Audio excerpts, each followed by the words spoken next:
Hello, thank you for joining us today. My name is Paula and I'm a Poverty Encounter Facilitator. Today, we will be joined by two special guests who will be sharing with us frequently asked questions as well as some behind-the-scenes stories. Our first guest is Mario Aguilar. He has been working here at Children's Hunger Fund for 9 years. It's Mario's first-hand account of children living in a dump in Guatemala that helped us to tell Bruno's story. Mario, it's good to have you here today. It's a joy to be with you. Now, Mario, one of the frequently asked questions we have from our guests is that they had no idea people live in open dumps. Could you share more with us about that? Absolutely. I get that question too. There is, in fact, multiple places all around the world where millions of people live in these type of conditions. It's not just Guatemala, it's all over the world. Hundreds upon hundreds of dump sites where millions of people are making their dwelling in and around these garbage dumps, both for survival, but also for work. In fact, my experience here at CHF working in a garbage dump was not Guatemala. It was actually in Honduras. It was in the city of Siguatepeque where we were exposed to the work of ministry of one of the local churches serving the poor in a garbage dump. So we were exposed to the need and the dangers of living in and serving in a garbage dump.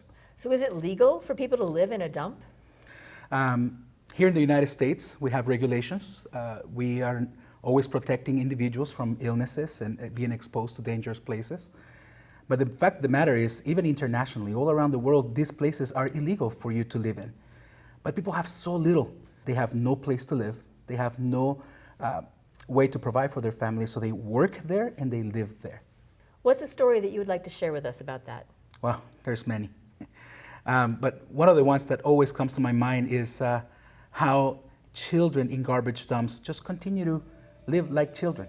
You know, if you think about the way that you play at home, you have lots of toys, you have a lot of video games, there's a lot of friends that you can play with. The same thing happens in the garbage dumps. But the difference is that they don't have the toys, they don't have the electricity, they don't have video games. They actually play with whatever they can find. I remember this little girl bringing me to her doll, and it was this bold doll missing an eye. She had so much joy playing with that toy. And then she walked me outside and he was playing with her little brother, and lo and behold, this little boy was spinning a piece of gum, and he was playing like a cowboy with a piece of gum. But he has so much joy. There was smiles all over the place. And it just made me realize, well, this is just like any regular child. This is just like my son. They're playing with whatever they can find. Their imagination runs wild.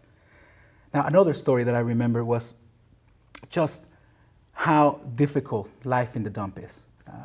We can imagine it, of course. Imagine living in a garbage dump. Imagine living constantly exposed to all those different smells and the dirt. But the joy that a child has is also contrasted with the difficulties and the pains. I remember walking through the garbage dumps in Honduras and seeing children having to fight with vultures for the scraps. And they're not fighting with the vultures for fun. They're actually trying to survive. They're fighting for scraps to actually have something to eat. It was very difficult for me to see those things, because the only thing that I could do is picture my children back at home and the many things that they can enjoy in the refrigerator and there's many snacks that they have at school. But this little child that was in this garbage dump was having to fight with a vulture for his own sustenance. That's pretty hard to imagine. So Mario, we talk about Bruno's story in the Guatemala exhibit at Poverty Encounter, but I understand there's another boy named Bruno in Peru that you met. Can you tell us about him? Sure, absolutely. We went to the city of Lima, the capital city of Peru, and we visited this place where it's a very rocky, dark mountain, no green, no water, and right there, in the midst of all that dust and the smelly places, there's a little feeding center where churches are coming in and serving hundreds of children. They're serving food to those that need food in that area. So we came and helped out. So we were able to prepare some food and we were able to serve the children in the community. It was my first time doing this with Children's Hunger Fund. And so as I'm helping, I served this plate to this little boy. Back home, I had left my 2-year-old boy, and it just reminded me of him. His eyes lit up just like my son's. And I asked him, "What's your name?" He said, "My name is Bruno." So I hugged him, I gave him a plate of food, but Bruno didn't sit down with the rest of the kids. He just ran and he went behind our bus.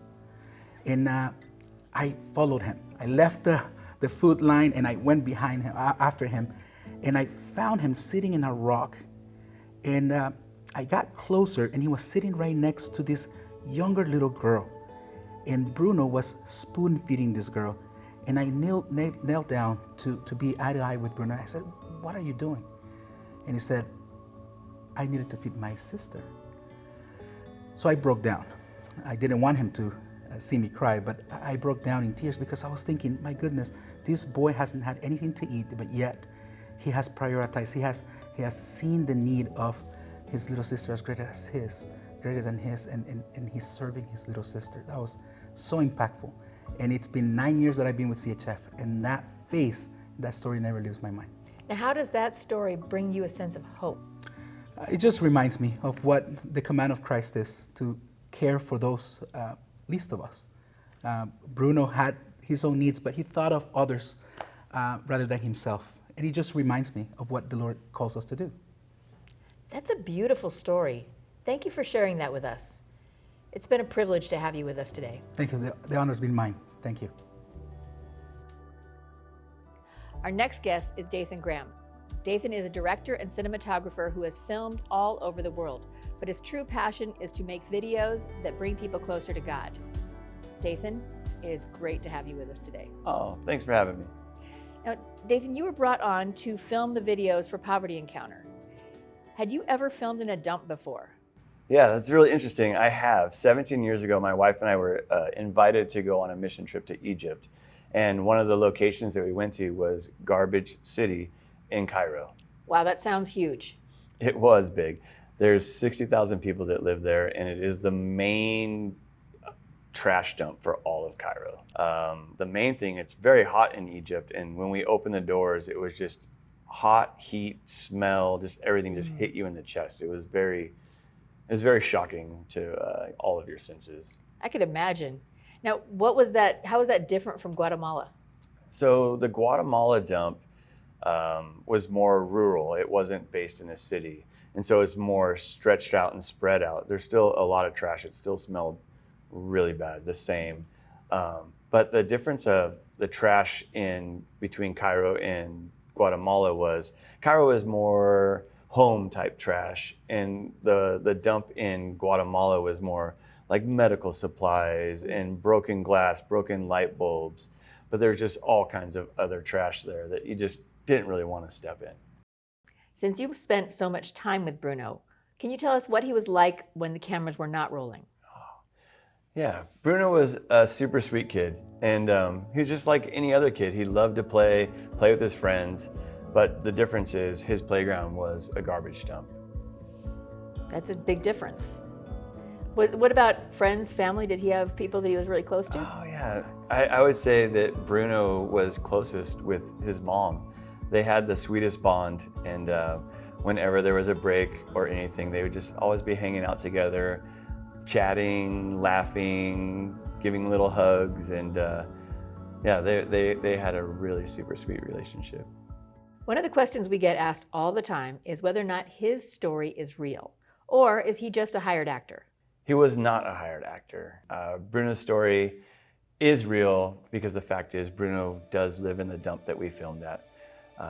He spends his life going through the trash, picking up recyclables, even finding food to eat out of the trash, and that's how he helps his brother and sister and mom kind of survive in that environment.